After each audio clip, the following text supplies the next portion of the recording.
Welcome back to Last Leg. We're still joined by Steph McGovern and Sandy Toksvig. Now, with the BAFTAs in the rearview mirror and the Oscars on the horizon, Kat said, whilst I agree there's a lack of diversity when it comes to race in BAFTA and Oscars, what never gets mentioned is the complete absence of disability. How is it OK in the 21st century for this to keep being the case? Now, it's a really interesting question. This week it was announced that Liz Carr is leaving Silent Witness for a Hollywood role opposite Mark Wahlberg, but should there be more disabled people in movies? Alex? To be honest with you, mate, I mean, like, movies is a dream. There's not even that many of us knocking about on the telly. Do you know what I mean? Like, there's really not. Like, yeah. Two of us are here. Yeah. And the other one is people that just think Josh is disabled. But the problem is that there's not enough.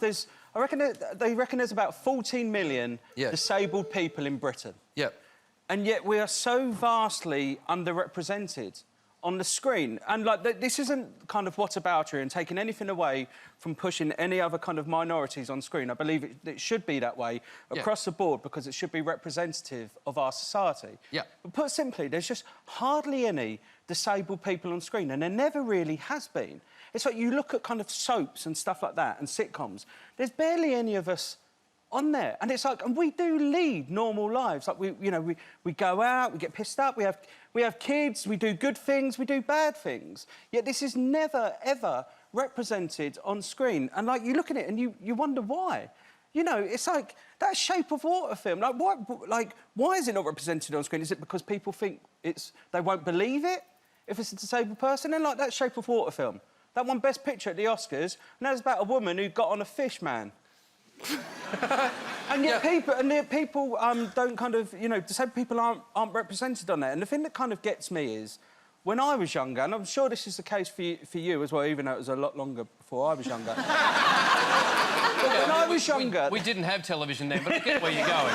Did people say on the radio if they were disabled or not? Yeah, they just sent a Morse code message. When I was younger, mate, like, there were no disabled people on TV. And when you're a young disabled person, you look at it and you think, why is that the case? Because I grew up thinking it's because, like, I don't know, like, people might think that we're too weird-looking or we're too different to be on TV. But wouldn't it be nice if it was just incidental, the newsagent or the whatever anything? It would be, because it is incidental. My disability doesn't always... It doesn't... Just because... I mean, I talk about it on the telly. I mean, I get the work out of it, but...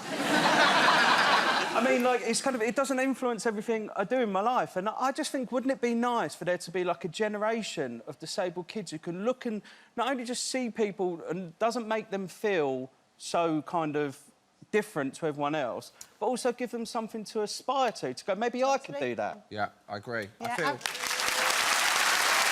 really bad about being in this program. Yeah, I thought she was lovely. She's lovely. She's great. Here's my card if you ever need a one-legged stripper. Have you got that card?